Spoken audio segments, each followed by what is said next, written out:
Pero yun, and start na tayo ng recording. Baka humaba pa tayo. Ayan, welcome to the Pro Wrestling Philippines Club podcast. And wow, we are starting this episode of the show. Premiere actually ng show na to kasi baka invite ko na sa tatlo na hindi ko akalain na mangyayari to sa Dexcon Tikada discussion. Ang daming topics na naurong dito sa show na to. Again, my name is Angelo Penera, the CCO of PWPH. Wala si Chan, hahabol si Andre probably. Ayan, may guest tayo from PWPH Select. Mamaya, papakilala natin sila pa isa-isa. So for now, kung gusto nyo mag-join pa din sa PWPH, pwede naman kayo mag-join. Yung link is nasa description ng episode na to. So kung gusto nyo mag-join kayo. Di kayo pipigilan. You can follow us as well on X or Twitter, kung Twitter pa din ang tawag nyo, at PWPH Select. Yun. So, this episode is supposedly a anniversary episode. Pero dahil sa dami na nangyari sa local wrestling scene natin at dumagdag pa tong Dexcon dekada, eto na nga ang ating i-highlight na lang ngayong linggo. Pag-usapan natin tatlong bagay. Number one, ito nga, nag-shutdown ng MWF. What's next for Manila Wrestling Federation? Yan ang first topic natin. It will be divided naman into 3 episodes. Number 2, what will be the outcome or struggles natin when it comes to the Philippine wrestling fandom, mapa international or local. Babasa rin tayo ng comments sa community kasi nagpatanong ako niyan few days ago. Tsaka given na rin yung comment nila sa opinion nila on PWPH, what their biggest PWPH moment. Number 3, pag-usapan natin ng konti yung Dexcon dekada, definitely the biggest wrestling show of all time here in the Philippines. And it's interesting to give our first takes dito kasi yung show ko, Main Event Mark, it will be up next week. So, it's kind of interesting that mauuna pa ako magbigay ng opinion ko dito kaysa doon sa podcast ko. Ayun, by the way, gusto ko muna magpasalamat, Bonk. Thank you very much for this opportunity. Nahirap ko ulit yung Discord tsaka yung StreamYard. Kasi, i-upload ko rin naman to sa Main Event Mark YouTube channel. So, mapapanood nyo to na live. Mapapanood nyo to naka-video lang na ririnig nyo lang kami sa Main Event Mark, still part of the Bonk Collective family. Yun. Hindi na tayo magpapatagal. Kasama natin sa panel sa episode na to. Isa doon, one of the hosts of is actually the host lang ng 123 podcast and also member of our selection team PWPH Select. Ayan, nandito din si Julian Clotario. Hi Julian, good evening. Thank you sa pag-join sa panel natin. What's Ayan. up? Ayan, Julian, thank you sa pag-join sa panel. Sinalon niyo yung invite ko kasi wala yung dalawa. Si Chan, may commitment sa work. Sayang. Mapagtitripan din sana natin. At saka, si Andre. Si Andre hahabol to. It might be. Pero, iset na lang natin yung expectation na baka negative na. Para sana humabol. Ayan. Thank you, Julian, again for joining us on the show. And also, number 2 special guest din natin for tonight is, wala na, hindi ko na kailangan i-introduce to. In-snub niya naman niya ako nung dekade. De joke lang. Ayun. Yan, So, the queen. Ano ba pwede kong i-term dito? Girly pop. Girly pop. The queen of queens. Huy! The queen Grabe naman of yun. the banners. The queen of the defunct banner side ng MWF. Ador Salantro o Ali in real life. Good evening, Ali. What's up? Thank you for having me here. CEO ng Sad Boy section. Yes. Ayaw ko nga banggitin yung sad boy section eh. Kasi liwanag na siya eh. Sad boy pa rin Sayang. siya para sa akin. Ayaw kong banggitin yung sad boy section because liwanag na siya. Nasa liwanag niya siya. Kita niyo na yung liwanag eh. Ayun. Anyways, thank you very much for accepting our invites. Kaso wala yung iba kong kasama. So, pakiyo kayo. Sayang nga. Sana, Andre, next show, pumunta ka na ulit. Expect ko talaga titirahin ko lang din yung mga yan. Pero, yun. Sana supportahan nyo pa din yung mga local wrestlers natin. In any way, sa that case, available naman yung mga merch nila. Ayan, pakisuportahan din yung mga gagawin nila kahit katarantaduhan pa yan. Please support our local wrestlers. Kung gusto nyo mag-strive sila sa scene natin, I hope pag halimbawa, they are able to leave the country, wrestle outside of the Philippines, then please support our local wrestlers then. Yan. Maraming ways para sumuport sa local wrestling. At isa na rin doon yung pagpo-promote, pag-share ng kahit anumang ginagawa nila, kahit nangungulangot lang yan, i-share nyo pa din. Kasi it shows how we are proud with our local wrestlers. And hindi naman sa pag-convince pero hindi tayo uunlad, hindi uunlad ang scene natin without our support. No? Tsaka si Fabs at tsaka si Jomar, please support sana makapunta rin sila ng Japan. Ilalagay ko na rin din yung details sa description nitong episode na to. Yun. So, start na tayo sa mga agendas natin for tonight. MWF, shutdown. So, si TBT, in-announce nila na mag-shutdown na nga yung MWF. Lahat ng related sa MWF ay mawawala na on their possession and hindi na rin magagawa si TBT ng promotion or wrestling events here in the Philippines. It was noted din na merong nangyaring kakaiba and it's very interesting din to mention that in-highlight nila doon yung Dexcon Dekada as one of the factors na medyo may disagreements doon sa deal, but we're not going to tackle that. But let's talk about first yung closure ng MWF as a rule. Imagine, we are growing as a community.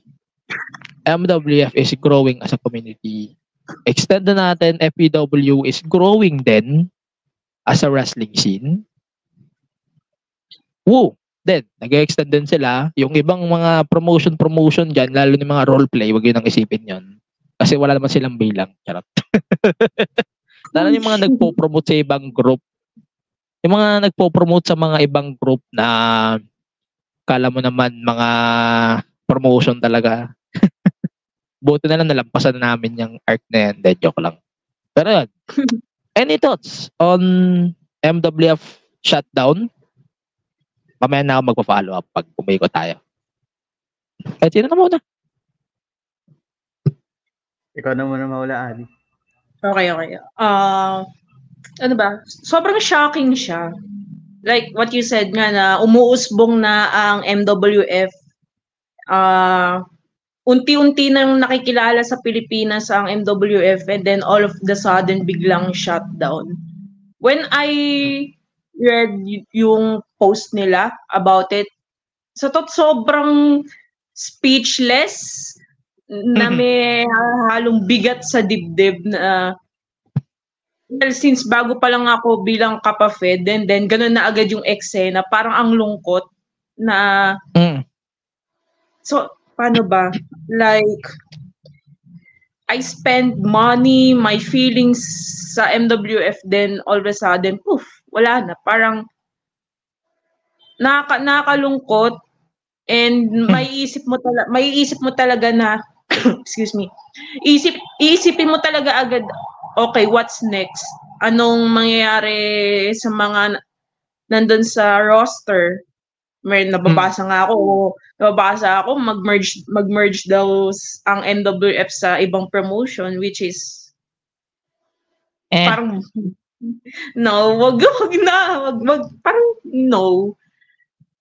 Parang wag na mag-merge sa ibang promotion. And ayun nga. To be fair, ito Ali, no offense merge is not a good merging a promotion is not a good idea. It depends on who you will merge with. Okay, continue ka. Yun, totoo naman yung sinasabi mo na hindi naman na nila kailangan mag-merge pa sa iba pang promotion. Well, hoping na kung bubuo man ulit ng panibagong promotion and then parang baby steps muna until they reach kung nasa ng MWF. I think kaya naman nila yun since kilala naman na sa buong Pilipinas ang MWF dahil may TV deal sila. They're always having a show. So think positive lang. Mabubuo din ng bagong bubuo ulit sila ng bago and babalik din sila kung saan sila nagsimula. Gets nyo ba? medyo magulo pero yun lang. Jules. Ayun lang din. Like, I share the same sentiment as Ali, Chan, sa inyo. Kasi, when I read the news, like, kaaganin ko lang talaga ng university. And, pauwi pa lang ako nun. So, nakita ko yung news na yun sa Facebook. Alam mo yung tipo na talagang nanlaki yung mata ko na parang, yung parang ganun talaga yung naging ano ko nun. Like, buti nga hindi yun masyadong like, nag-overreact dun sa situation. Yes. Kasi, given naman nasa public space ako nun, but still, like, deep inside, parang gusto kong sumigaw ng, alam mo yung ganong kalakas na since sobrang gulat nga ako nun. Pero like, grabe yun. It was shocking and at the same time, ayun din parang, sobrang heartbreaking niya. Kasi, like, just like that, iba na yung like magiging atmosphere sa DexCon dekada. Na parang, instead of like, yes, may element parang, this is the celebration of 10 years of modern Philippine wrestling, diba? Andun pa rin yun. But like, naglulume na dun yung parang na parang, maybe this is the last time for now na makikita natin yung sila JDL, sila Fabs, sila Jomar. That might be the last time that we'll see them for the time being. So parang din yun. Parang isa din yun sa mga naisip ko rin, which is sad. And especially, like, eto, sasabihin ko na to, like, I'm good friends with JDL talaga. So, OG si JDL, obviously. Like, alam naman natin yun. So, like, naisip ko siya talaga bigla nun. Like, nung nakita ko yung news na yun, parang sa ako, pucha, parang, paano si JDL? Parang ano kaya naramdaman niya ngayon? Kasi like, seeing yung yung mga nangyari nung meet and greet prior to the news.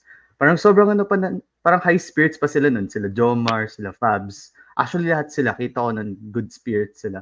Tapos biglang lumabas yung news. So, parang sabi ko, pucha, paano sila JDL, paano sila Fabs and everything. So parang, I feel for them all of a sudden. Kasi like, yung years na parang they worked for, poof, wala na. Just like that. And so, ayun lang din yung like, naramdaman ko nun. Shock at the same time, heartbreak talaga. Yan. Masakit. Sobrang. Yun. Agree naman ako sa inyo. Gatungan ko lang din. Kasi, alam mo yun, yung nararamdaman ko when I saw the news, as someone who is following the wrestling scene in 2017, I started following PWR. I started following MWF in 2019. I started going to shows in 2023 because of katrabaho na ako nun. So, yeah. Lucky me. Yun. Sobrang laking karangalan na maging part ng shows. Not only as a fan ng local wrestling scene, kundi as a worker na din on how we helping the local wrestling scene as the media part. Sorry, may ipis. Teka lang. Hindi ako takot sa ipis. Tinatanggal ko yung Grabe, ipis. Pero yun nga. Pakiramdam ko that day, wasak talaga yung puso ko na. Yes, masabihin ng iba, may iba pa namang promotion eh. May iba pa namang promotion eh. Pero, you are thinking about the current biggest wrestling promotion in the Philippines. You are thinking one of the biggest wrestling promotions in Southeast Asia. Parang ang dating sa akin, winasak na yung puso mo. Pinunit pa. Ng 3 beses. Then, given na yun as a fan, sobrang sakit. And I feel bad for all of the wrestlers. I hope all of them are fine. Pero, on the way they shared the news, it's like a death of a monarch sa UK. Parang ganon yung pakiramdam na they slowed up the expectation. Although, our friends from the scene itself said na prior to that, napag-usapan na rin nila na baka mag-shutdown na rin talaga ang MWF that day. Pero not this kind of shocking news. Parang humalo pa siya sa fact that tomorrow is dekada. We are supposedly will celebrate 10 years of wrestling. Kung mauumay kayo, kakasabi ko ng 10 years of Philippine wrestling, pasensya na. Kailangan natin sabihin pa ulit-ulit yun. That's the premise kasi of the show. Yung defunct MWF Republica show din kasi na supposedly will take place on June 9. Ganun din ang tema niya.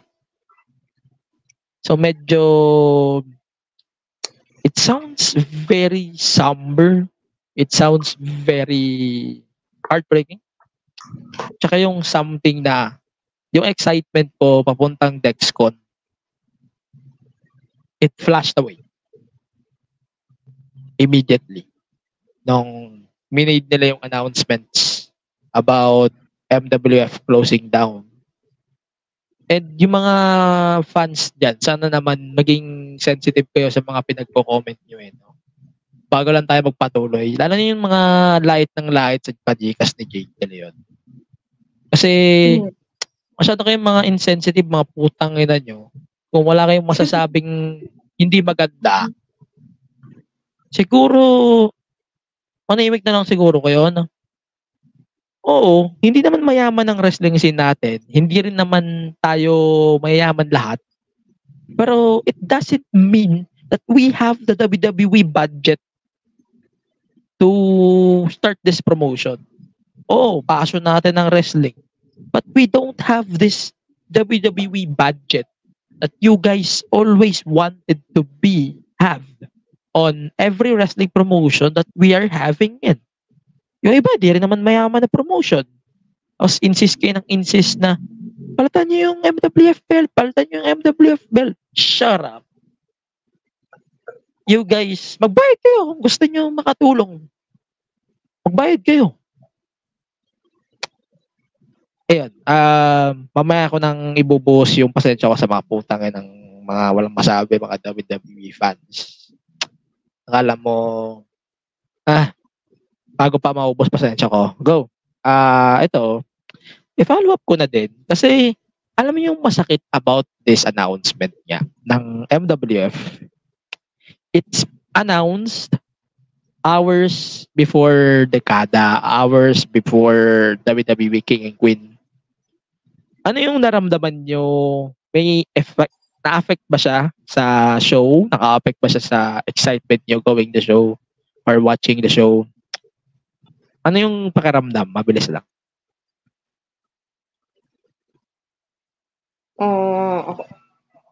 Okay.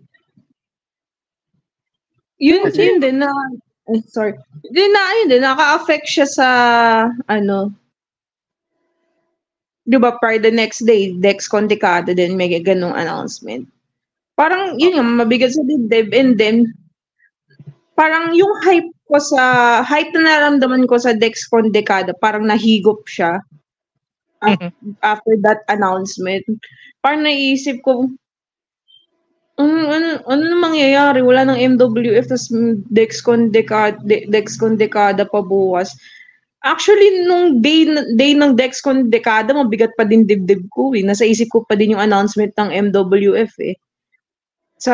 Iniisip ko na lang na sana mabalik yung excitement ko sa Dexcon when I watched the show na. Parang yun yung aking side. Yan, Jules.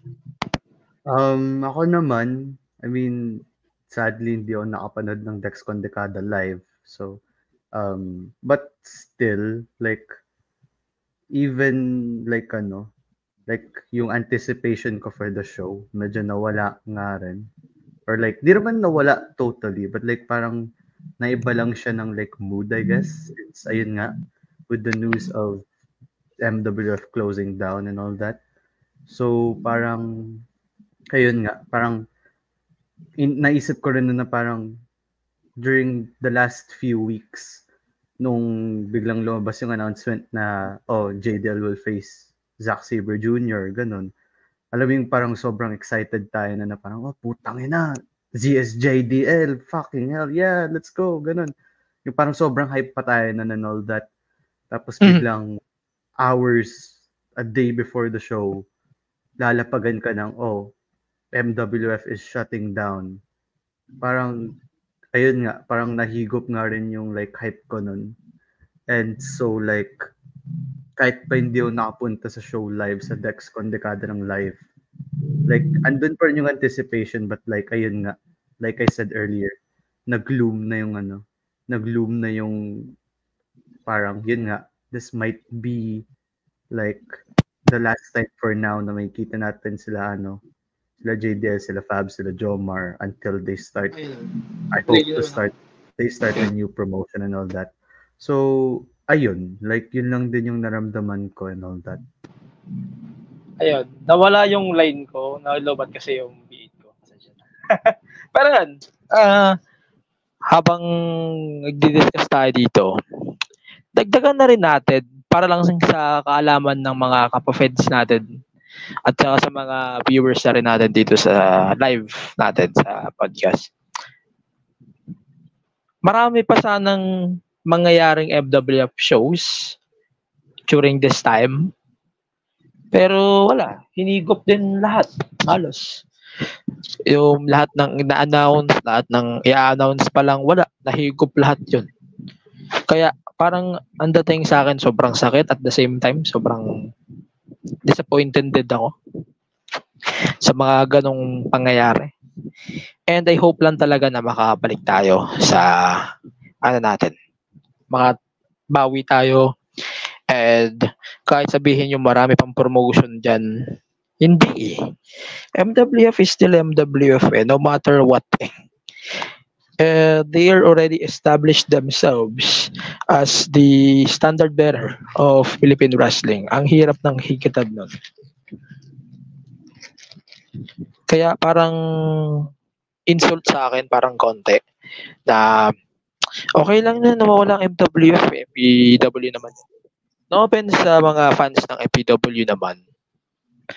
Pero infancy stage din naman sila, so I can't say that they are the best promotion right now. No.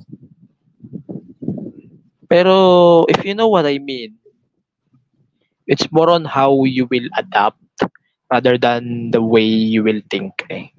Pero yun, follow up tayo. Kasi day of Dexcon, umuulan, emotions, tas dumagdag pa tong announcements ni MWF as yung emotion pa natin as fans na tumagal natin ng mga years. Tatanungin ko nga kayo, habang nag-aayos ako ng tech ko dito kasi nalobat ako. Ayun, ano yung pakiramdam na andito na tayo 10 years sa wrestling scene? Yung mga nag-feeling na 10 years, medyo ayos-ayos tayo. Ikila ako. Pero hindi naman sa pang-gatekeep, pero legit. Ano yung pakiramdam na 10 years na yung scene, nag-grow naman tayo din, pero ayaw ko mag-feelingan, pero hindi pa ako 10 years sa wrestling scene. So, ako, I thousand count myself there. 7 years pa lang ako sa scene. Totoo, sa pag-fan ng Philippine wrestling scene. So, totoo ako dito. And I can say na fan ako since 2014. Pero, yun. Ano masabi nyo? Nag-grow yung wrestling scene. Everyone is growing. And suddenly, the shutdown came. Sobrang sakit. Ano yung take nyo about that? Una na ako. Ako kasi like di rin naman ako like naging fan ng Philippine wrestling noong 2014. So I can't say like hindi ko may echo yung sentiment ng mga nandun talaga from the start. But since naging naging fan ako since 2020 during the height of the pandemic. So but still, like, I can say na throughout the 4 years na naging fan ako, the growth has been tremendous. Like, kasi, like, I didn't just start off sa PWR na kung saan man sila nag-left off nung time ng pandemic. I didn't just start off with that. Like, nag-research pa rin talaga ako na parang, saan nga ba nag-start yung Philippine wrestling? Sino yung mga nag-revive and everything? Tapos doon ko na nga nalaman yung na nag-train sila JDL, sila Main Max, sila Panzer, tinrain sila ni Bombay sa boxing gym and all that.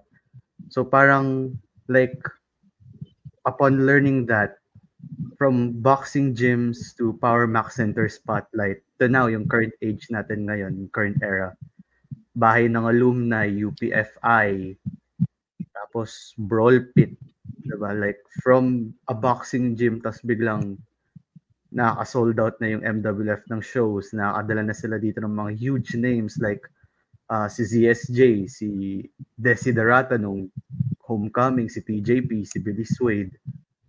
Seeing those names like come here to the Philippines to parang to help the scene grow is it's a testament sa kung gaano like hardworking yung mga wrestlers natin dito. Like not just the OGs but yung current era natin. Like given na sila JDL, sila Panzer, sila Main Max, yung ibang OGs, they paved the way. Like given na yon. But like yung nagtutuloy ng road na yon, sila Fab, sila Robin Sane, sila Chelsea Marie, yung Big Four ng MWF sa women's roster nila, silang apat. They're continuing the road that the OGs paved in a way na parang they're taking the whole scene to like much greater heights. So like yun yung na feel ko like with the amount of growth from like 2014 to 2024. Like even still like when in the eyes of like someone like me na naging fan lang since 2020, and then like na-appreciate ko yung yung growth. And so like the day of the show, like kahit di ko nakapunta live and everything. Kasi dito sa Bulacan, like ang lakas din ng ulan nun, like hindi talaga pwede lumabas and shit. So like, andun pa rin yung anticipation na parang, okay, we got the news na MWF is shutting down and everything, but we still like have to celebrate yung 10 years of modern Philippine wrestling. So like, I viewed Dexcon na lang in like a more positive light kahit wala ako doon and everything. So like currently ngayon inaabangan ko na lang yung VOD ng Dexcon Decade if magkakaroon naman and everything. So like sure naman yan. Magkakaroon naman yan. So like while inaabangan ko yun, I'm still looking at like yung mga nangyari these last few days na parang in a more positive light na parang okay, MWF shutting down might be like a bummer for a lot of Philippine wrestling fans and everything. But it shows na, sabi nga ni Main Max dun sa promos niya nung sa Facebook, tapos yung dun sa show mismo na parang Pinoy wrestling is really not just about the promotion. It's the people. And they proved that nung Dexcon Dekada kasi like, imagine mo, wala na yung MWF and everything, but still yung spirit sila, it's at an all-time high kahit ba andun pa rin yung looming feeling na okay, wala tayong promotion and everything. They still like strive to give everyone sa Brawl Pit the best show possible. So like yun yung something commendable talaga sa kanilang lahat. Not just kay Main Max, not just kila JDL, but to everyone that was involved. Like yung sa mga staff, the referees, ring announcers, organizers, everyone involved. So like ayun lang, hats off sa kanila. Ayun, speaking of hats off. Gusto ko bigyan ng credit si Stancy.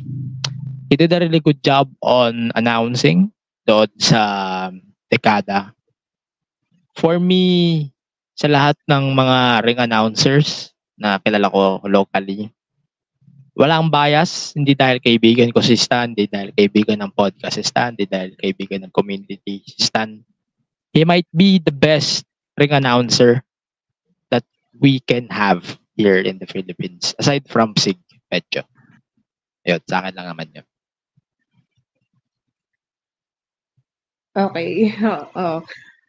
I started following local wrestling 2016, PWR pa siya.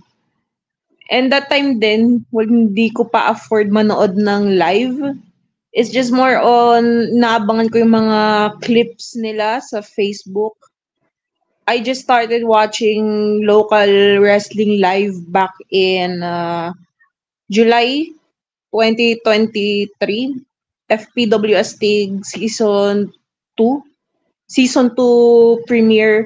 Yun yung first show ko. And as a PWR fan back then, and finally seeing them live in action made me so much happy kasi yun parang kailan lang inaabangan ko lang yung mga eksena nila sa Facebook, sa YouTube, and then now I see them live in action. Yung parang ang saya sa puso na finally yung dream mo na makapanood ng live ang wrestling is nangyari na.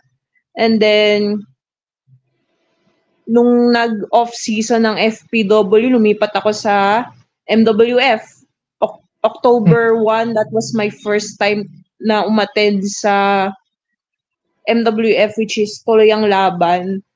Well, at first, pero ito no offense ha. So baka yung Tuloy Ang Laban nila is medyo hindi ko nagustuhan, parang nakulangan ako. I don't know why. Hindi ko lagi ko sinasabi sa mga ibang friends ko na yung Tuloy Ang Laban nila medyo boring siya for me. Pero I'm not hating MWF though. Sabi ko na lang, maybe sa next show nila bumawi sila. And then the next show Tuloy Ang Laban, Todos Wrestling, doon bumawi sila. Like doon na mas tumatak sa akin ang MWF, yun nga sa Todos Wrestling, and then ayun na, Noche Buena. Seeing for the first time yung 4-way women's match, grabe yun. Sobrang ganda nung match na yun. And then, ayun, nagtuloy-tuloy na ako until the last show ng MWF, which is Kasaysayan. Comparing it before and now, sobrang laking pagbabago talaga. From 2016 to 2024, sobrang laki ng pagbabago. Yun nga, there are a lot of international stars na pumupunta sa Pilipinas. There's FPW, there's Robbie Eagles, there's Yapi in MWF, Tajiri, and then Kyushu Pro Wrestling, and then this Dexcon Dekada, the Horrors, Dr. Gore, The Butcher, and then Zack Sabre Jr. Sobrang nakaka-proud. Nakaka-proud kasi grabe din naman ang pinagdaanan ng ng PH Wrestling from yung sa dahilan ng pag-shutdown ng PWR, and then there goes pandemic, and then yung unti-unti nilang pag-angat. Sobrang nakaka-proud na we came a long way. And yun nga sa shutdown din ng MWF nakakalungkot din, pero I believe na they will bounce back. 100% sure they will bounce back, and they will continue to make Philippine wrestling great again. Yeah, very great again. Yun. Kasi Alam mo, grabe politiko Kala mo, politiko lang ang pig eh. Pero yun nga, nakaka-proud, and at the same time, I'm looking forward sa ano pang mangyayari sa local wrestling scene on the next 10 years or next decade. I'm looking forward to it. Yun lang. Ano pa kaya nilook forward mo after 10 years? Maging wrestler, syempre. Maging Yan. wrestler, Yan ang gusto ko Anong gusto ko sa'yo sagot eh. Di ba sinabi ko nga during the promo ni JDL at the end of the show, di ba? Umiyak pa ako noon, and I said sa mga kay Angelo, kay Latroy, kay Harvey, kay Kuya Christian, kay Andre, I said, balang araw makikita niyo ako sa ring na yan. Para yun na yung motivation ko ngayon na makatungtong sa ring. Hindi man ngayon, maybe soon. Pero 100% sure magte-training ako kung saan ako dadalhin ng tadhana, doon ako magte-train. So, ayun. I'm also looking forward to that na maging wrestler ako. Yes. Yan. Yan ang Ayan, pag naging wrestler ka, we are a community na una mong susuporta sa'yo. Lagi ko yan sinasabi sa'yo. Lalo na ng dekada, sobrang yakap-yakap pa kita nun. And we cannot wait to see you on the ring soon. And I hope makapag-train ka talaga. Ako na masabi sa'yo. Yun. Si Chan, by the way, nag-send siya sa atin ng opinion niya sa MWF shutdown. So honestly, this was quite a shock to me with all the good things MWF is having over the past year. So sobrang saya nga rin naman talaga, no? Yung lahat ng stories from the Oro Plata Mata, napunta dun sa story ni Fabio at ni Nigel. Kung hindi nga, ito sa akin lang to bago ko ituloy itong message ni Chad sa akin. Kung hindi Zack Sabre Jr.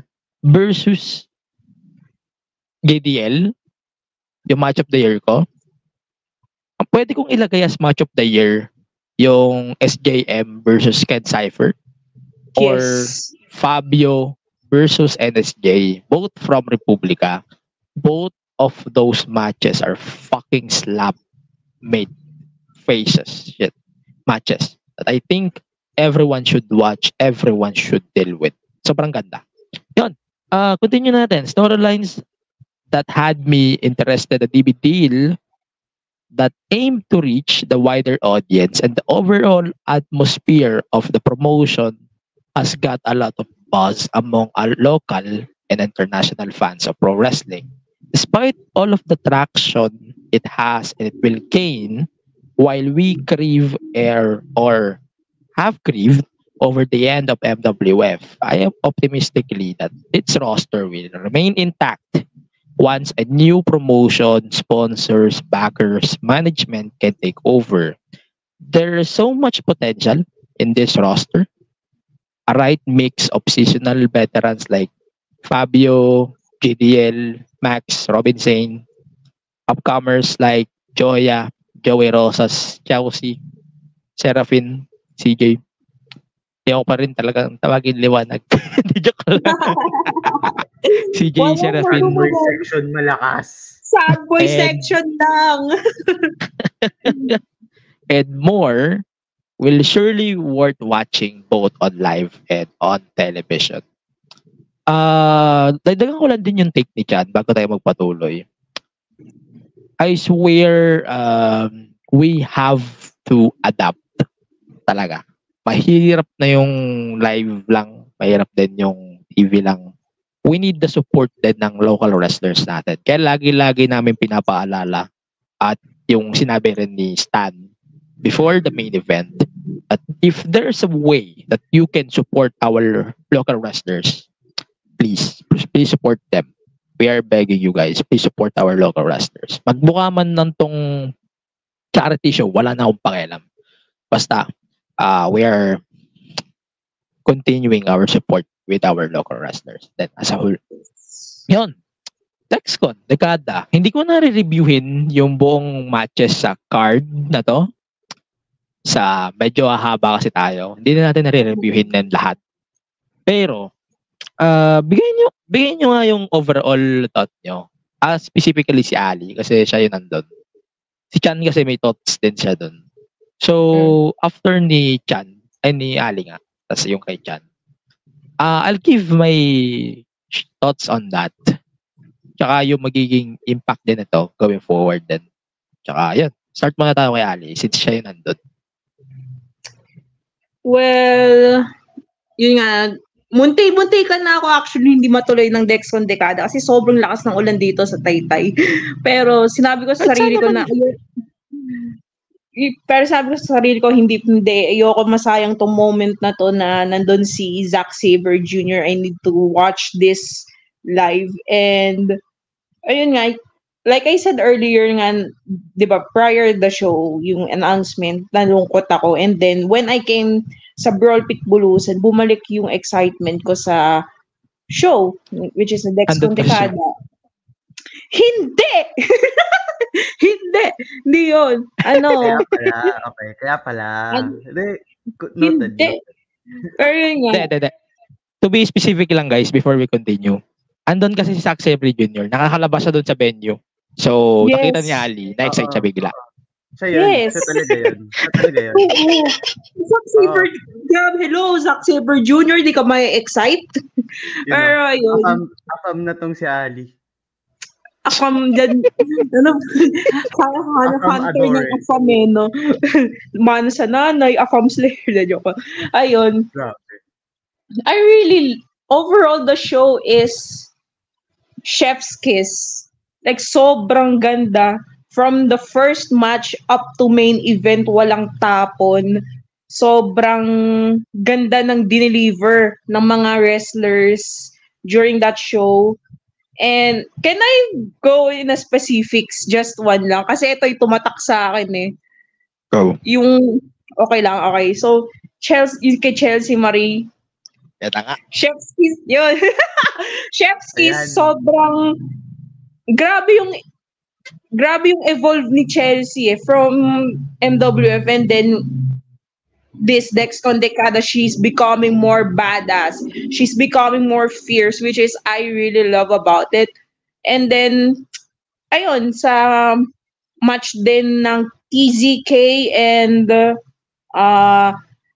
Pinoy Bulldog and Zera, sobrang ganda din. Sobrang ganda. And ayun, mapunta na Zack Sabre Jr. and Jake De Leon. Grabe, sa sobrang ganda ng match, nakatayo ako sa gilid na nanonood kasi ganun ka-hype, ganun ka-excited yung naramdaman ko seeing that match. As well, before, I just saw Zack Sabre Jr. in Cruiserweight Classic back in 2016, and then seeing him live was surreal. It's great. And then JDL's promo after the match, it made me cry once again. Yung unang iyak ko yung sa speech ni Super P sa Noche Buena. Mm-hmm. Grabe. I'm looking forward sa ano pang pakulo na gagawin ng Dexcon kasi for sure mas magiging exciting and mas magiging maganda ang show. So guys, please manood kayo sa Dexcon. Sobrang ganda, hindi kayo madi-disappoint. Sulit bayad nga, ika nga nila. Yun lang. Ayun, dagdag ka nun din. Sana marami din bumili ng ticket para ma-upgrade yung venue. Di naman against tayo sa Brawl Pit. I love Brawl Pit. I started to love Brawl Pit Bulusan, but we need a bigger venue for future shows talaga. So, yan. Sana marami pang sumuporta, marami pang bumili ng tickets sa susunod na DexCon para mas maganda rin, tsaka mas convenient. Ibalik nyo sa Makati yung shows. Joke lang. Tsaka ano din, ano ba to? Wait lang. If ilabas tong video VOD ng DexCon Dekada, I'm 100% sure magte-trending to. Magte-trending ang Philippine wrestling, not just here in the Philippines but on the other countries. I'm 100% sure na magte-trending to. So para mas madagdagan palalo yung manonood live sa DexCon. And I'm looking forward to that. Baka na Dave Meltzer na to pag nagkataon Oo, di ba? Baka mamaya bigay ni Dave Meltzer magano yan, 6 stars o ikaw na unang 6-star match sa Pilipinas pa, di ba? Talagang sasabog. Talagang sasabog ang ano. Oo. Ayun. Pero yan, dagdagan ko lang din yung thoughts ni Ali kasi I agree on Chelsea kasi ang laki ng evolution niya sa character niya. Ewan ko kung doon lang talaga sa text ko applicable yung ganun kabatas na character niya. But she's doing a really good job on evolving herself. No, sure ako doon. Yung promo naman kasi ni Chelsea, hindi naman naka-specific sa fans yun So, naka-specific siya sa isang tao.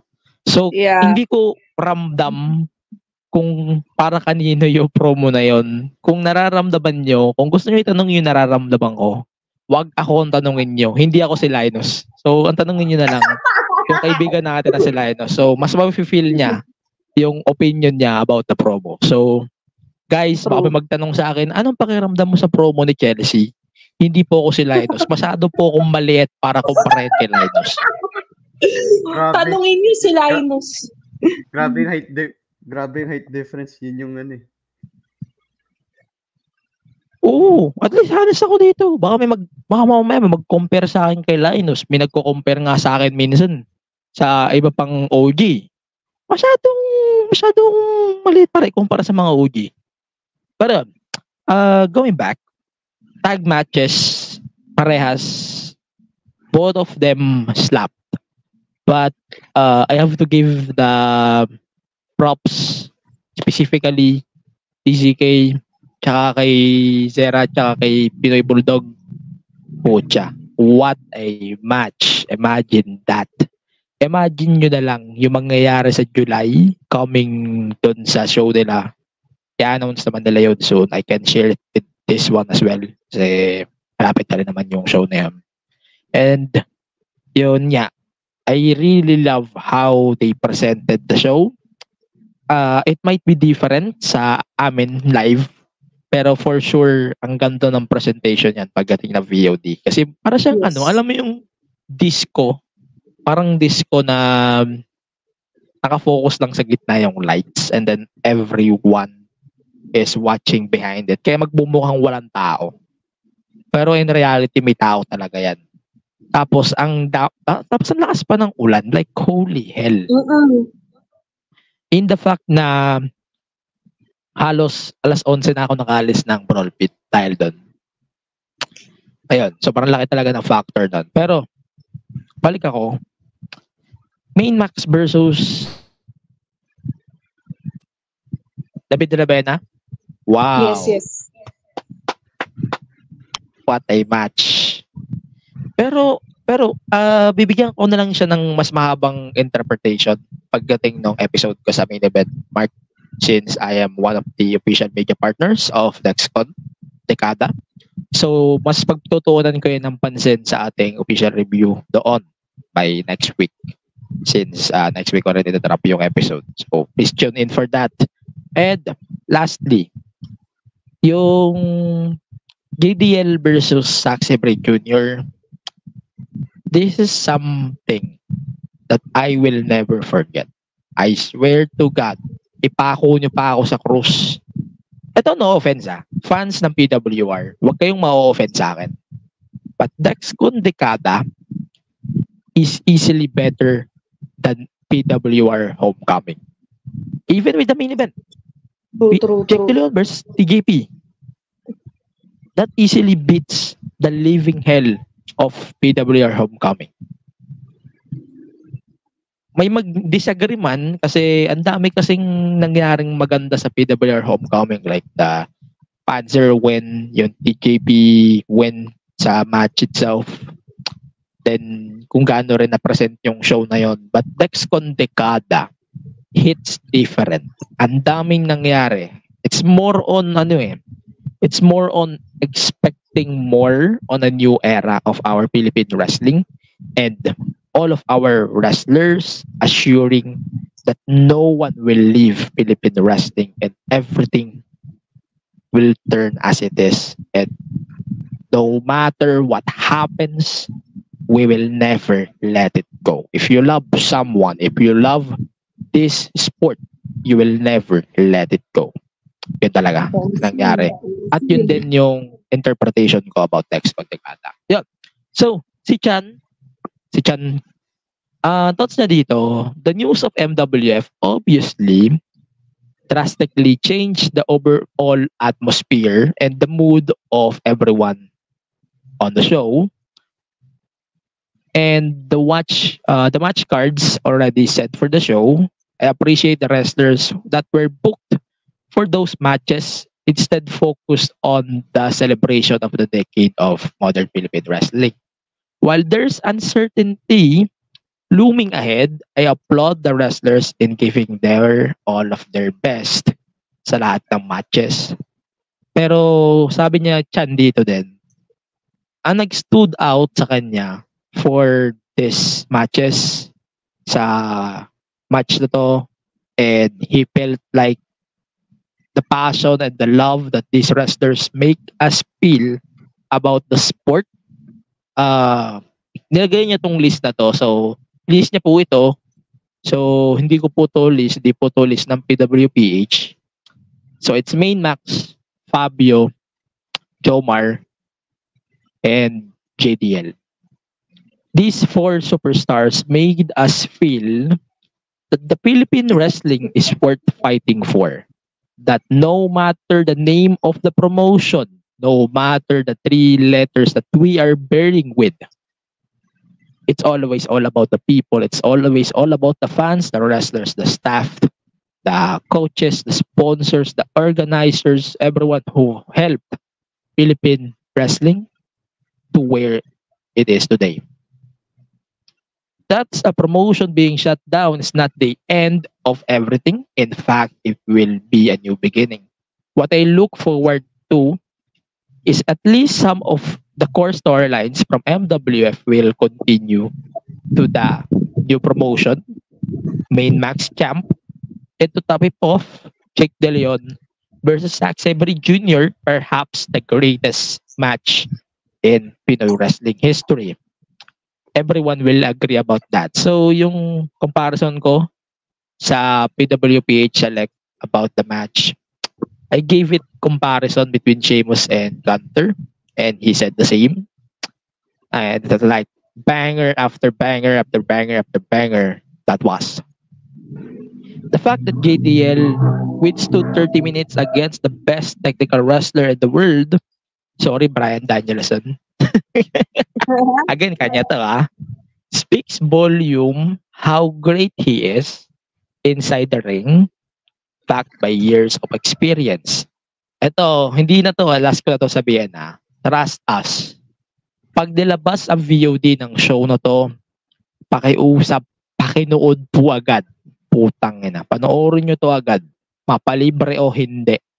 Panoorin nyo. You won't be disappointed. Hindi nyo mariregret na yung panonood ng Dex Condicada. I swear, it might be different for some, malalo na yung mga himod bayag sa WWE, no offense e-fans.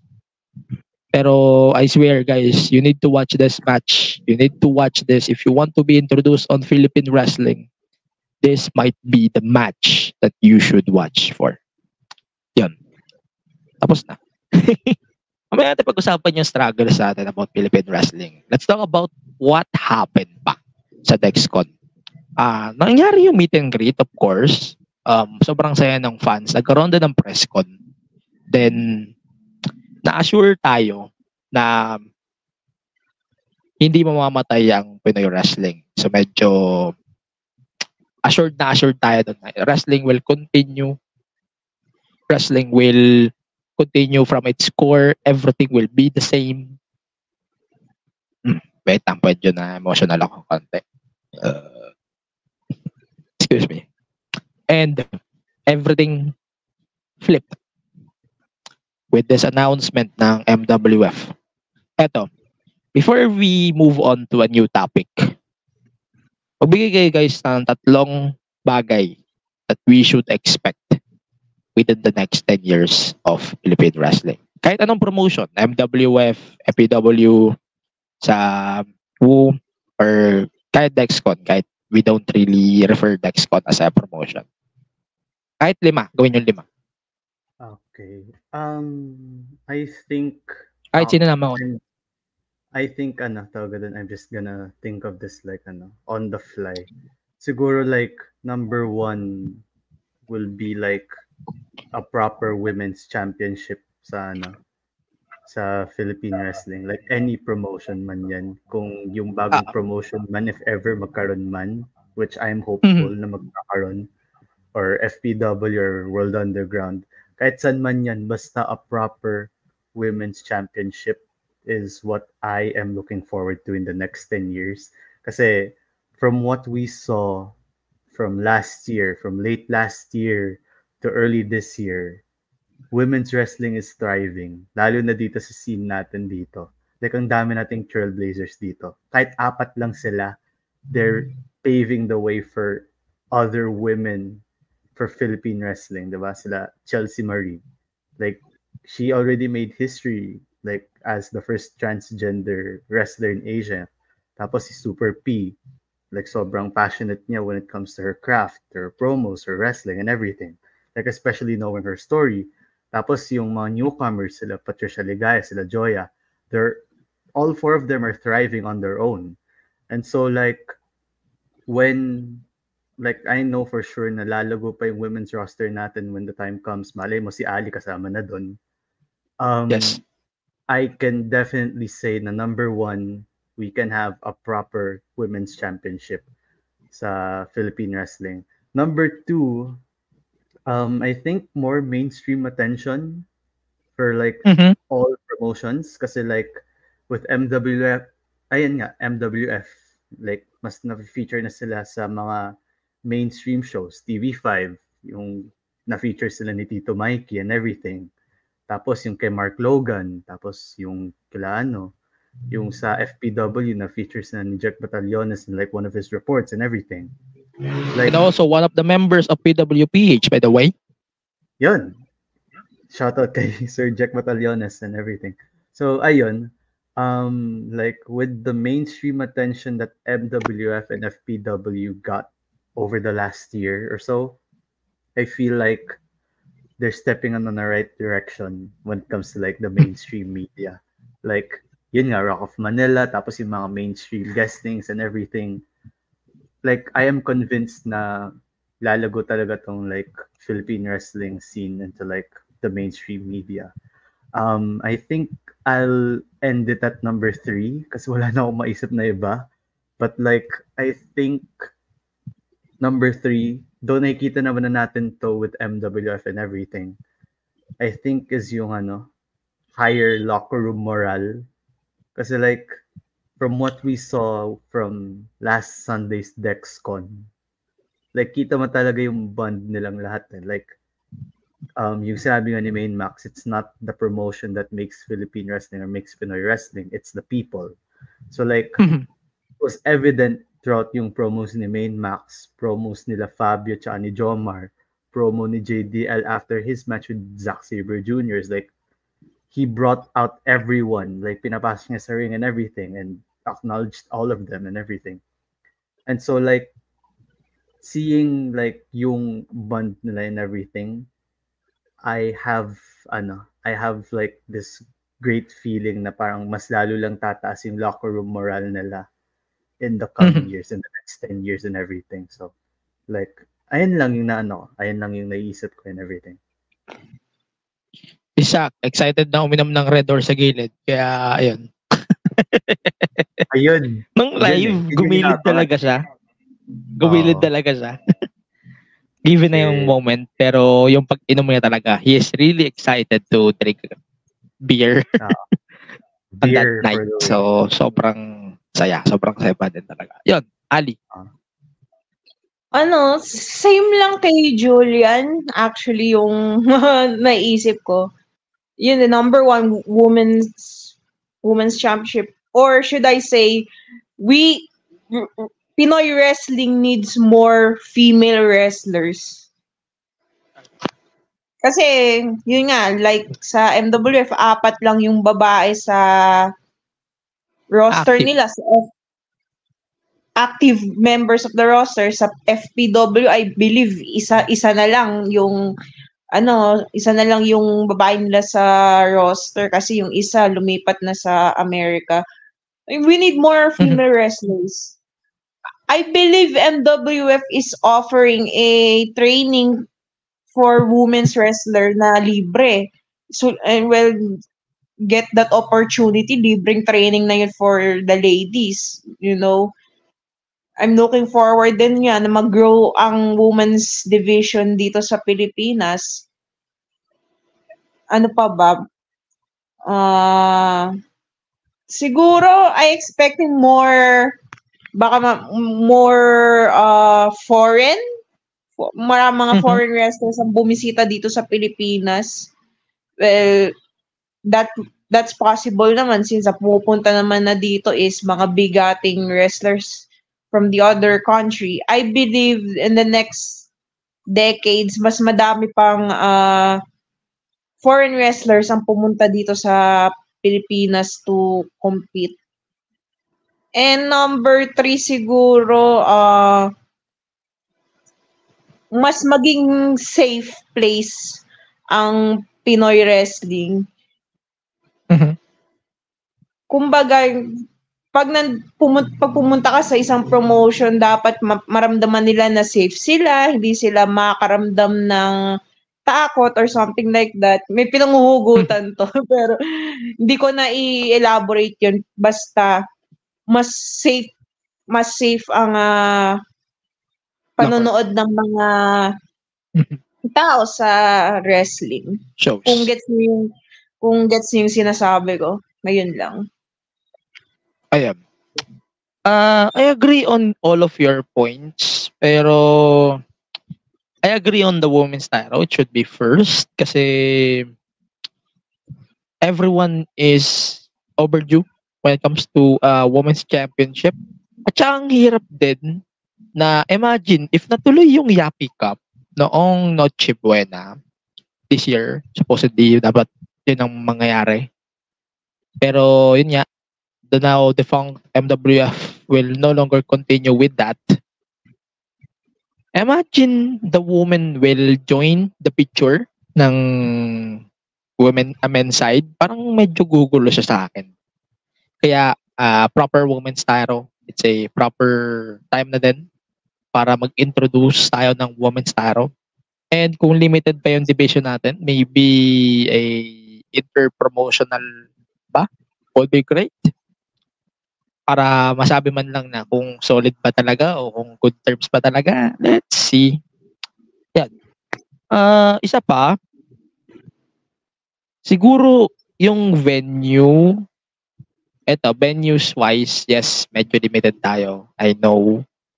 Ayokong magsalita ng against sa Brawl Pit, ayoko rin magsalita against sa Power Max Center because they are really good venues for pro wrestling.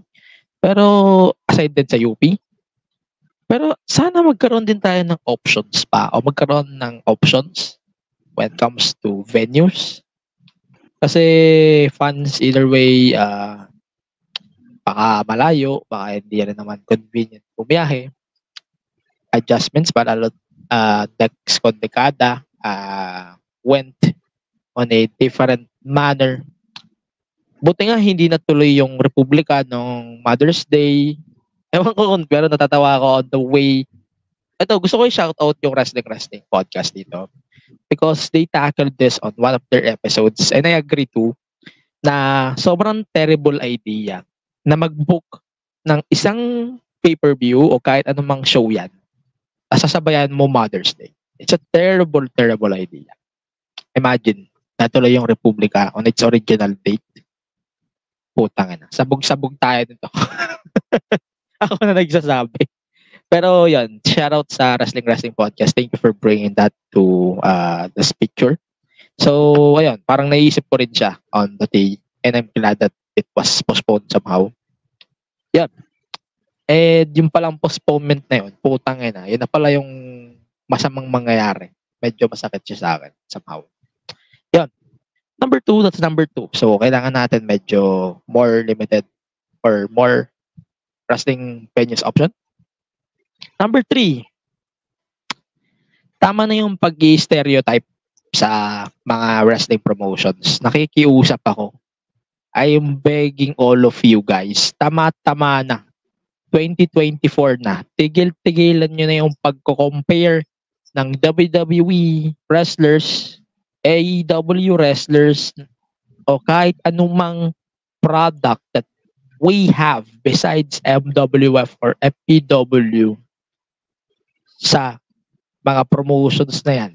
Walang budget ang WWE or FPW or MWF para mag-WWE budget. Kung gusto nyo ipagawa yung belt na gusto nyo magreklamo about the belt of a certain promotion, pagbigay kayo. Hindi po mahirap magbigay. GCash is a way. Kung wala kayong sasabihing matino, isiper nyo yung bibig nyo, o kaya patahian nyo ng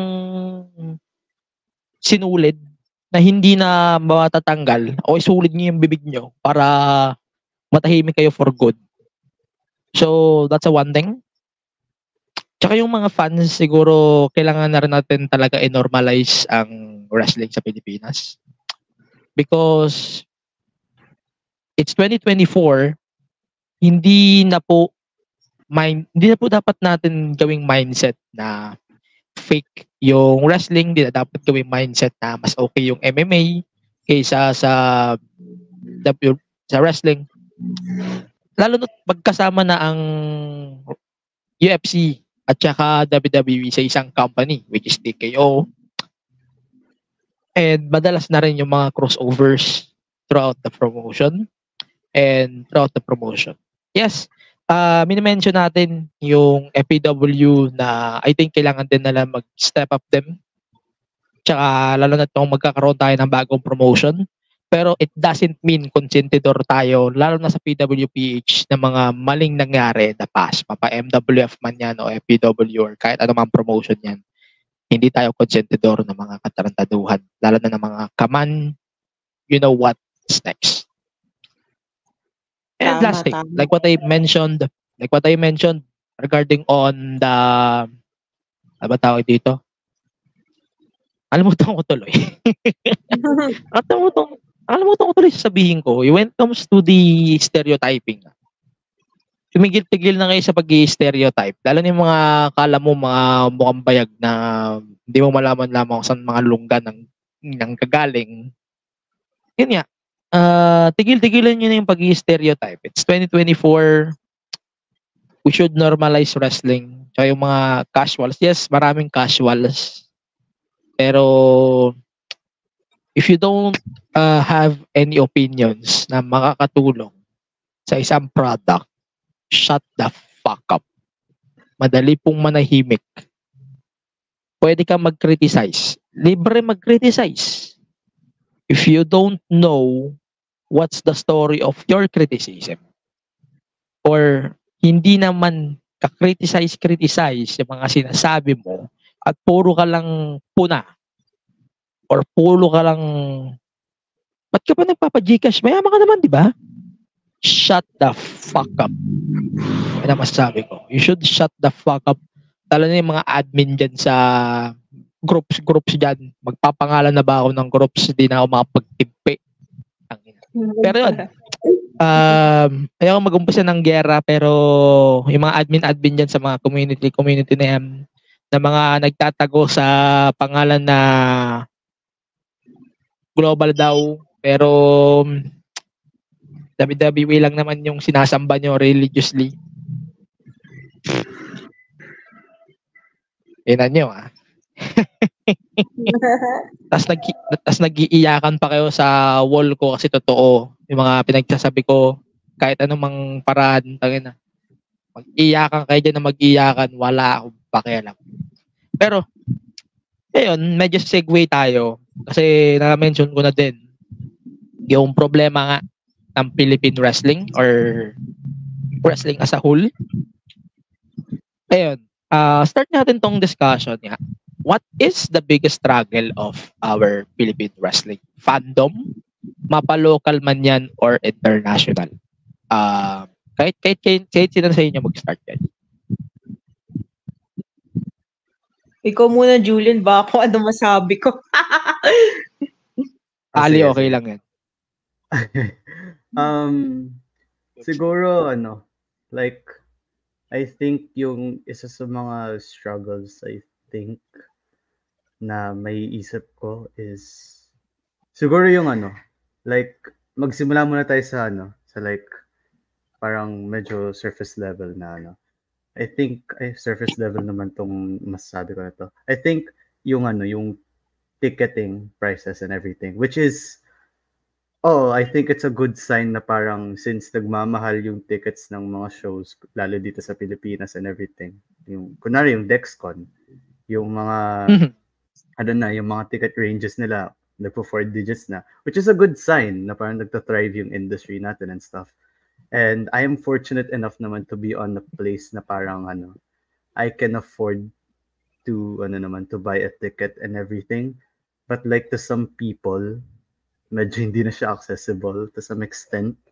So ayun yung sa mga ko lang. Though still like yung pag-raise ng prices ng tickets can be a good sign na parang mataas yung demand for wrestling here sa Pilipinas, especially sa mga shows natin and stuff. So I think yun yung number one ko. That's naman.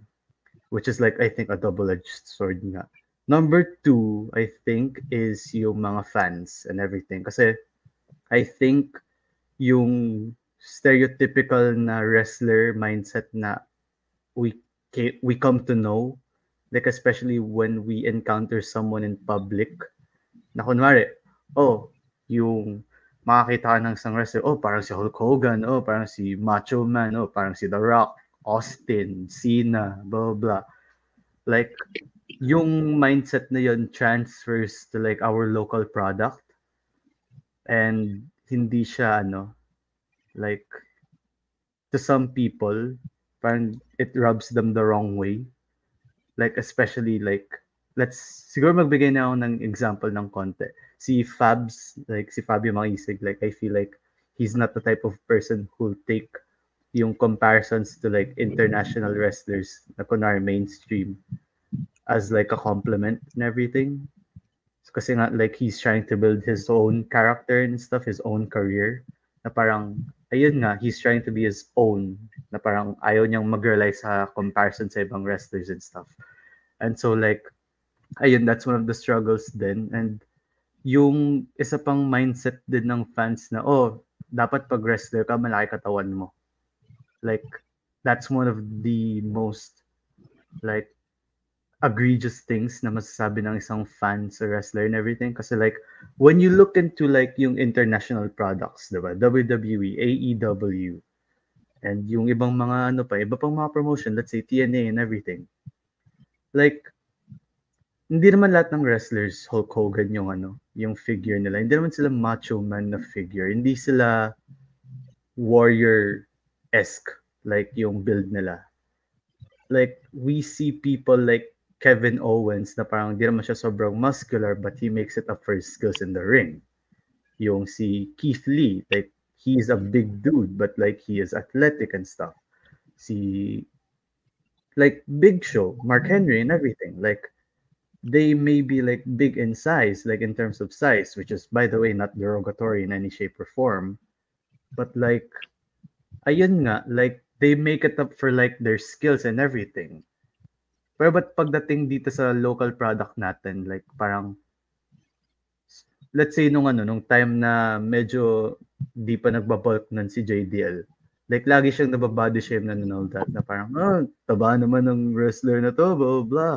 Like parang dapat lumaki katawan ninyo, dapat parang roided kayo to the gills, dapat yung kitang-kita yung muscles and everything. Like, it's just not a healthy thing to have, a healthy mindset to have as a fan. Kasi like, that just shows na parang sobrang stuck tayo dun sa parang preset na wrestler na alam natin na parang, malaki katawan and all that shit. Like, it's not always that case. So, ayun yung tatlong na naiisip ko na parang struggles din. Kasi parang, yun nga, a lot of our fans here, sadly, lalo dito sa Pilipinas, are still pretty much close-minded and everything. So, ayun lang. I hope that those, like yung last two na nabanggit ko, I hope those two like change and everything. But yung first na nabanggit ko, I don't necessarily see it as like a struggle in a sense. So, ayun lang naman. Next. Okay. Medyo kakalma lang ako ng very light. Medyo seryoso yung akin. Yung struggle sa fandom.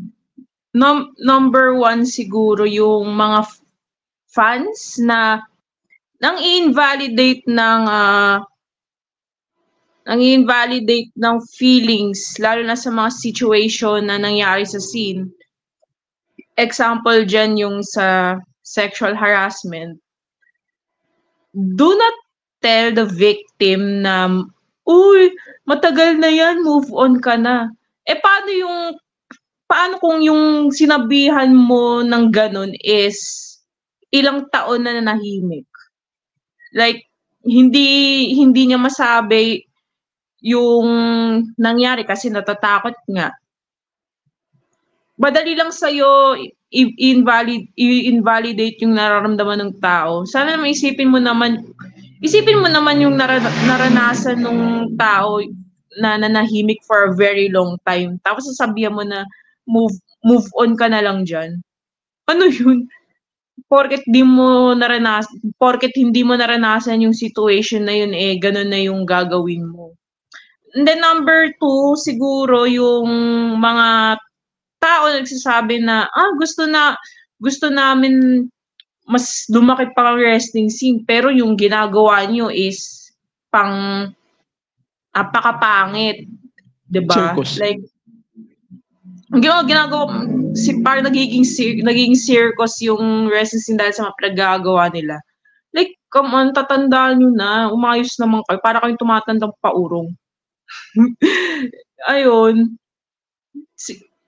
Gusto ko magsalita pero gusto ko siya ilabas pero hindi, behave lang tayo dito. Pero yun lang naisip ko, sana ayusin nyo naman yung pag-uugali nyo. Gusto nyo pala lumaki yung wrestling scene, bakit negative yung mga pinagagawa nyo?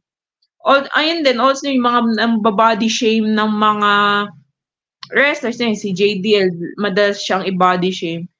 Like, kung sino pa yung mga hindi nag-exercise, kung sino pa yung mga bonjing, yung pamega na magsabi na, mag-workout ka, tang-ina nyo, lakas yung magsabi ng ganyan. Bakit? Tas yung itsura mo, napaka-bonjing mo. Shut the fuck up. Come on. Ayun, yun lang siguro. Ayoko nang palawakin. Baka ano pa masabi ko. Yun lang. Ayun, ako mag-open ng hindi mo ma-open. Ayun. So, yun nga. Struggles in pro wrestling.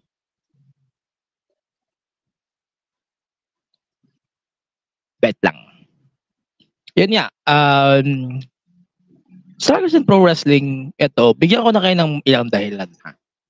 Ito. May mag-agree sa akin that we don't have a fixed broadcaster who can air the wrestling shows here in the Philippines.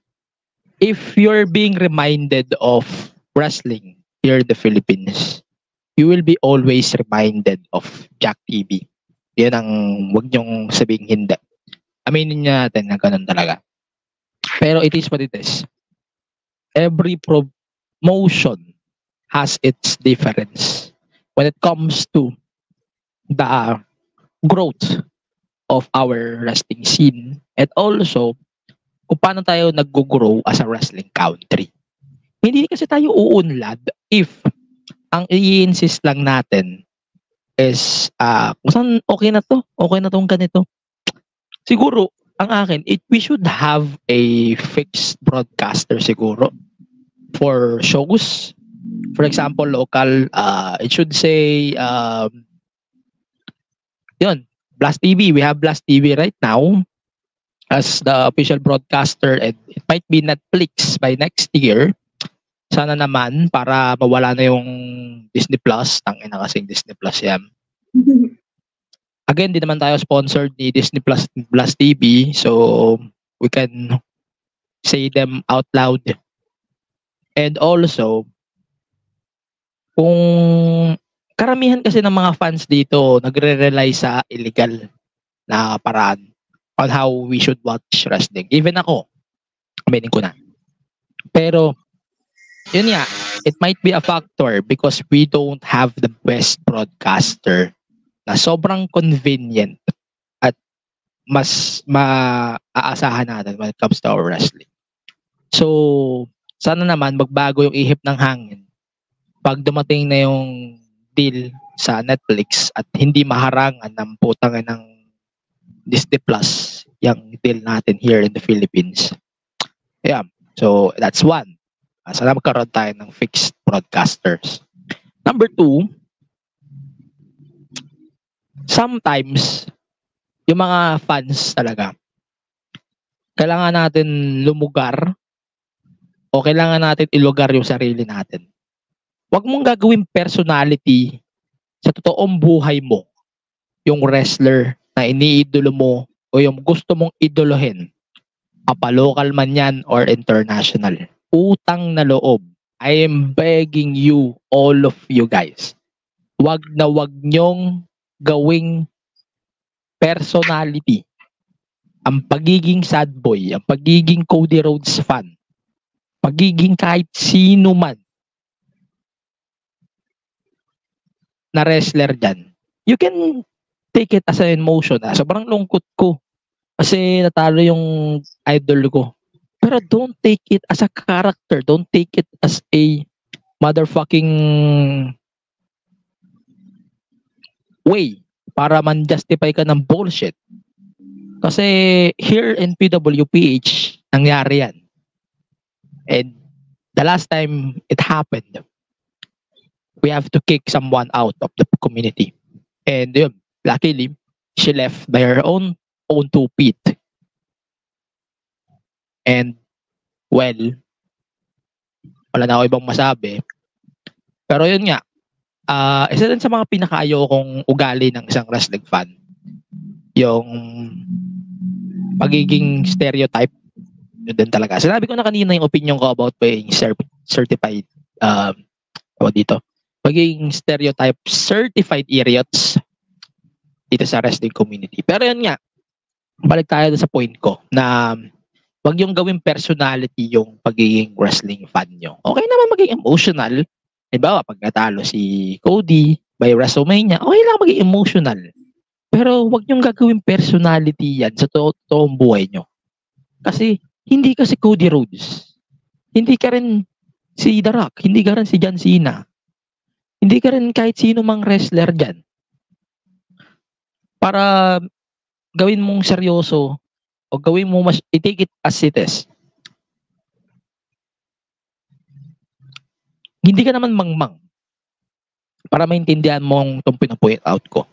Hindi ka rin walang utak o may utak ka naman. Excuse me. May utak ka naman para maintindihan mo itong mga pinagsasabi ko. O kahit sino man sa inyo na makapakinig itong episode na to, may utak naman kayo para maintindihan nyo na it doesn't matter if you feel you are being victimized by your own fate on your own stupidity. Hindi lahat ng kasalanan pwedeng pagsisihan ng kahit sino man. May katangahan din talaga na kailangan mo talagang i-take responsibility. Tingnan mo sa wrestling community ngayon. Dami, di ba? Kaya kayo, mga putang ina nyo, ilang beses ko nang sasabihin to. Pero, ayos-ayusin yung mga pag-uugali nyo. Wag kayong magigintik. Totoo lang. Ang pinaka-ayoko talaga sa lahat, yung nagiging ugaling titi talaga tayo eh. Diyan nasisira yung bond ng isang wrestling promotion or isang fandom. Kahit anong fandom pa yan eh. Diyan tayo nasisira sa pagiging titi eh. Yun. Medyo humahaba na yung thought ko. Baka marami pa akong masabi about that. I'm going to my number 3. Number 3, yun ya, kasama na din dun sa don't take wrestling as a personality.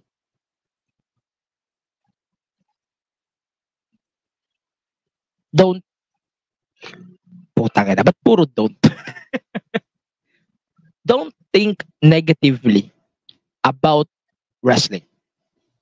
Yes, medyo struggle siya for some. Kasi, putang ina, 2024 na, iniisip mo ba din na, ay, peak naman niya ang wrestling eh. Ba't ka pa nanonood niyan? Ba't pa gusto manood? Ha?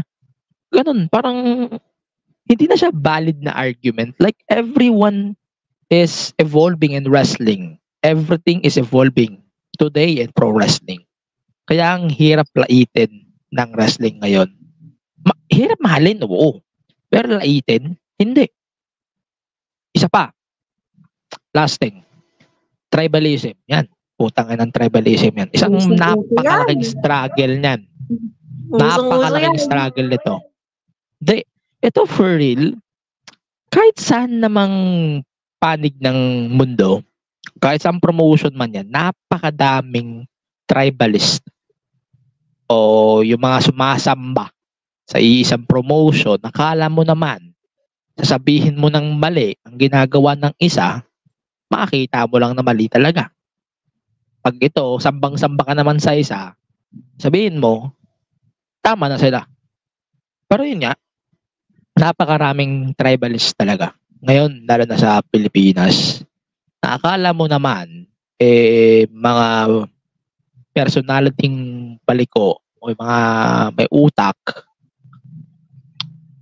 in the end of the day, mukha pa rin naman titing nilubog sa lababo. Kaya wala kang karapatan pag himasok ng opinion na may opinion. Huwag mong i-invalidate yung opinion na may opinion. Kagaya na sabi ni Ali kanina. Ayan, it comes din sa validation eh. At saka yun nga, pagiging tribalist, sinasabi ko na don't take wrestling as a personality and don't you ever tribalize any wrestling promotion kasi hindi ka pinapasahod niyan.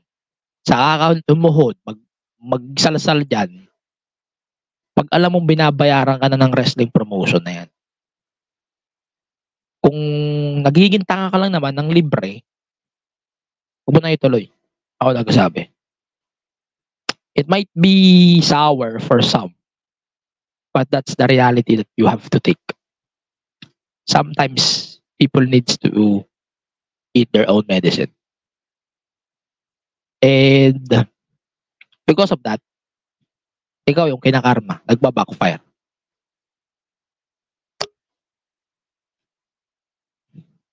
May humabol pa. Ay puta, alam ko sinong humabol. Ayun.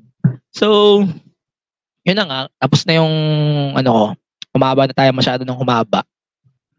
That's it actually for the first episode ng PWPH podcast. Actually, ang plano namin dito going forward is share ko na lang din kasi napag-usapan naman namin to nung DexCon.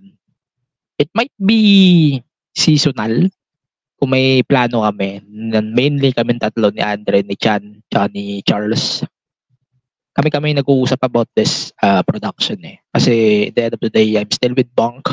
may obligations pa ako when it comes to the podcast. So technically, naghahalo-halo yung ideas at yung difference din namin when it comes to the shows. However, if you're from PWPH Select, parang nagbaband naman kami when it comes to ideas na mga gusto namin, ayaw namin. Yung iba dyan na may gusto sa kung sino-sino, di ko na problema yun. Kasi di ko naman gusto yung gusto niya. So, wala akong magagawa doon. I have to respect that. Hindi naman porket sumusubo ka ng subo ng isa, susubo ka rin sa iba. Mali yun. Pero yun nga, thank you din sa 8 years sa lahat ng members natin dito sa PWPH. Legit, walang halong sugarcoating. 8 years of PWPH. Isang napakalaking karangalan na maging part of 7 of it. Si Katoshi kasi sinira mo yung tiwala namin. Kaya deserve mong mawala ng tuluyan. At dahil nga sa PWPH, hindi naman tayo nagbabalik ng mga dapat ibalik. At di naman tayo nagbabalik ng mga hindi dapat ibalik. If you know what I mean, 2020 pa lang, ang kapala ng mukha ni Katoshi, gusto niyang magpabalik sa community. Ayun, di ko nga ibinabalik. Deserve niya rin naman. Kasi nag-evolve na tayong lahat. Lahat tayo nag-evolve. Ang wrestling scene natin nag-evolve. Huwag tayo dumagdag ng mga palamunin. Akala mo mga titin lubog. Pero yun, I'm really grateful to my PWPH family na andyan kayo sa akin. Andito kayo sa PWPH. At napakalaking karangalan to represent this whole community, wrestling community natin. Na, ayan dito, standing with our local wrestling, nag-grow din together with them. Less 10 years ang Philippine wrestling, tayo 8. Hindi naman malayo yung difference ng local wrestling natin. And, ayun, maraming salamat din sa lahat ng moderators, admins ng current iteration ng PWPH kay Aaron Alvarez, kay Andre Karamuan nga, kay Charles Villanueva, kay Chan, kay Daniel, kay Daryl Cruz, kay Edrolin Santos, kay John Barreto. Ayun, kami-kami lang pala. Tsaka yung mga PWPH Hall of Famers, yung mga lahat ng naging admins, moderators niya ng PWPH, wala na akong ibang masabi. Maraming salamat sa tiwala nyo sa atin. At despite na hindi naman tayo binabayaran dito, andito pa rin kayo kasi you guys are doing great. You guys are doing really good job on updating us with the pro wrestling at we are religiously love. And sa pagpasok natin sa road to 10 years, hindi lang 10 years of PWPH, 10 years ng pera natin as wrestling fans. Sana magbago ng ihip ng hangin, mawala na yung mga bullshit dito sa community. Anyways, guys, baka may gusto pa kayong ihabol o mapahabol o sasabihin bago tayo magtapos. Plug sa red.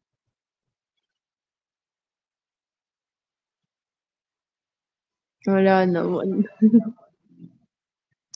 Ako, wala lang din. Like, pakinggan nyo na lang yung podcast ko, the 123 podcast. Ayun lang naman. Thank you, guys. Happy 8 years sa PWPH. Glad to be a part of this small community. Actually, hindi na to small. Like, lumanak na to. So, I'm glad to be a part of it. So, ayun lang. Yun. Sana bumalik din yung dalawa. Nakasama ko ng Dexcon para 3 kaming gumawa ng review sa Dexcon. Mapag-usap-usapan namin 3 ni Chan tsaka ni Andre. Si Andre kasi talaga main priority namin doon. Kasi we want him to share his personal experience. Yun talaga yung main premise ng episode na to. Isang main premise ito. Pero shit happens. Wala eh.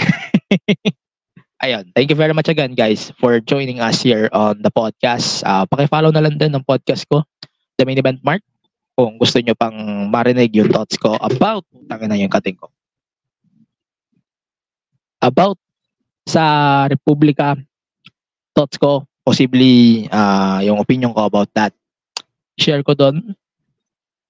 At saka thankful din ako sa MWF pala, sabihin ko na lang din that MWF gave me the top 5 episodes ever ko together with my bunkmates like Master Files, Drunken Midnights. Ayun. So, please support din sa lahat ng wrestling promotions natin. Mapa-local man yan, pakisuportahan na lang natin. And if there's a way of how you can support our local wrestling scene, ayan, please support them. Yan talaga masasabi ko. So yun, please follow na lang PWPH on our Facebook. Yun, supportan yung Facebook natin. As Twitter, sa X, at PWPH Select. At saka yung platforms ko personally at AG Penera, MEM Wrestling Pod. Hindi ko na ipopromote yung iba kasi nasa MEM Wrestling Pod lang din naman tong episode na sa YouTube. So if you want to listen to this on YouTube, then yun, patawarin nyo na lang sa YouTube. Again, thank you very much, Ali. Thank you very much, Julian. Sana maulit to kasi ulit naman talaga tayo. Wapadalas din itong mga gantong episode natin sa PWPH Podcast. Again, thank you very much for listening on the PWPH Pod. Oh, sorry. Ayun, sorry guys. Again, thank you very much for listening on the PWPH Podcast in behalf of everyone here in the family. My name is Angelo Penera, CCO of PWPH. For now, stay safe and stay so goodbye everyone. Yeah, thank you guys. Thank you. Peace out. Peace. Wait lang guys, wag mo na kayong umalis kasi